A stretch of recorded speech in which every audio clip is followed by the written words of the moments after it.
There's a lot of areas that are more safe than others, but I think Macomb County today is one of the safest areas in terms of southeast Michigan.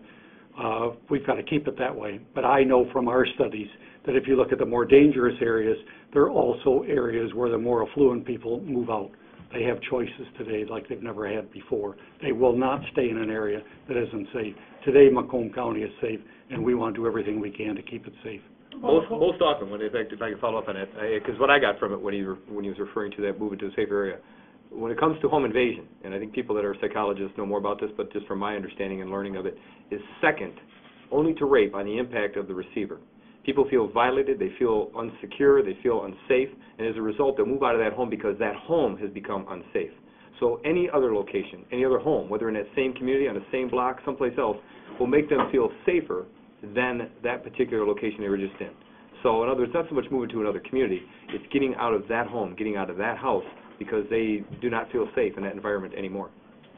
Your main area, Harrison Township, Macomb Township, and North, it's fairly safe, is it not? Well, again, right now I can't say that.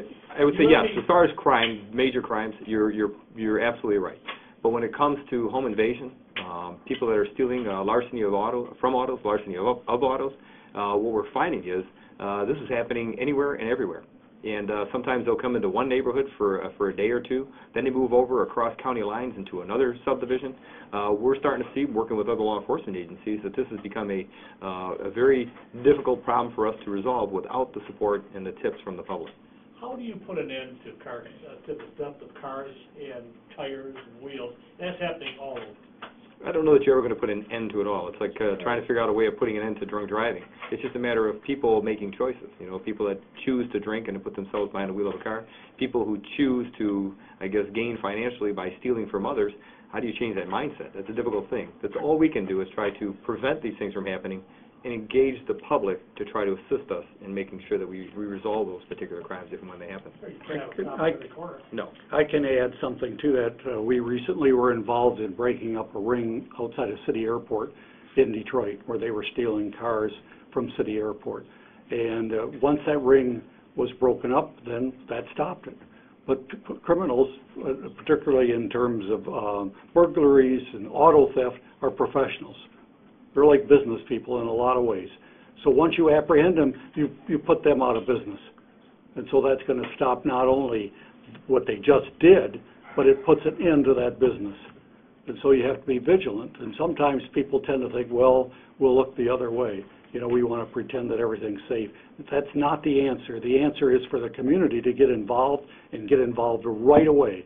The minute that they see something like this going on, stop it before it gets started, because the more they're able to get away with it, the criminal, the more likely this business enterprise is going to grow.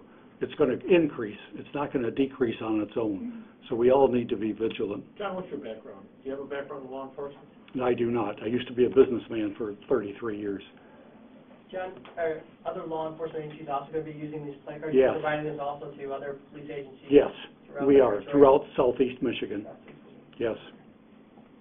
And if anyone's interested in getting those placards, you know, police agency, how would they go about doing that? They should just call Crime Stoppers? And just call Crime Stoppers, but we visit with police chiefs all over the 7 counties. There's 150 law enforcement agencies in the 7 counties. okay.